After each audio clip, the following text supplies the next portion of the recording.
Hello, today I'm going to show you how to use our new EBSCO interface. So pirate search on the homepage doesn't look much different at all. However, once we run a search, we'll be able to see that there's actually a very different interface that we can use to find what we need in the library.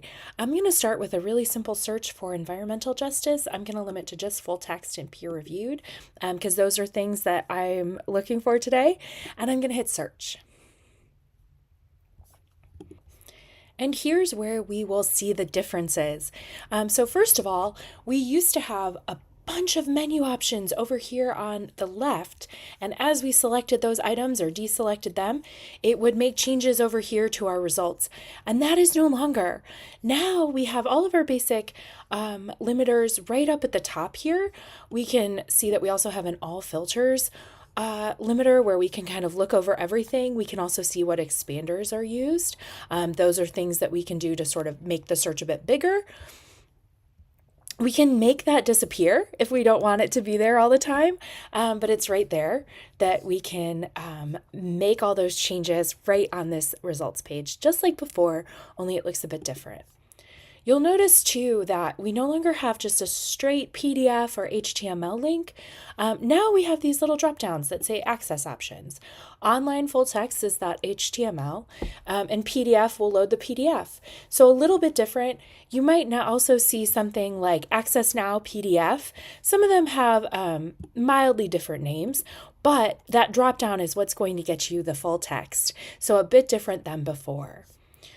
Similarly, we now can save items a bit differently.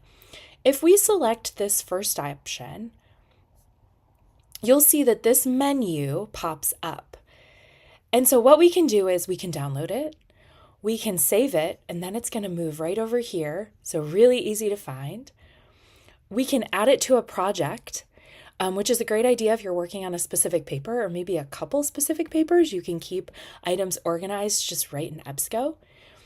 We can share it or we can cite it. So we used to have to click into the title to be able to see a lot of those options. And now they are right here, right at the top as soon as we select. A couple more things I'd like to show you. Looking over here at this left side where we have things like our projects that we can create and we can save items. You can save searches to see your recent activity.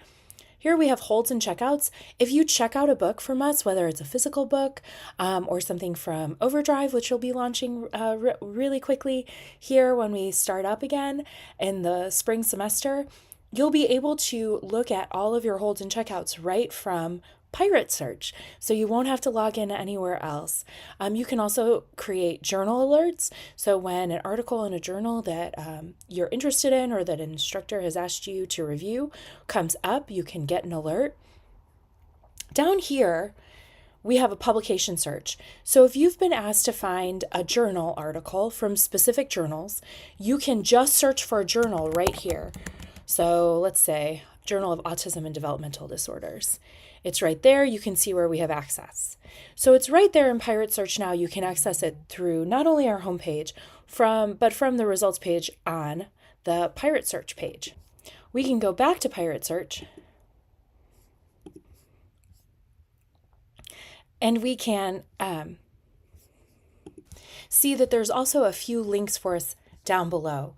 We link to our citation guides, a couple of databases that are really helpful, like Academic Search and Business Search. We also link to our interlibrary loan page. So if there's something you see here, maybe you've turned off that full text limiter because you want to get a really broad idea of what's out there, you can go right over here to the left side, click that interlibrary loan link, and then click the link to request your journal. And you'll notice that it even opens a new tab for you so you can click back and forth. I hope that helps you navigate our new EBSCO EDS, our new Pirate Search. It's got a lot of great features and we hope you enjoy using it.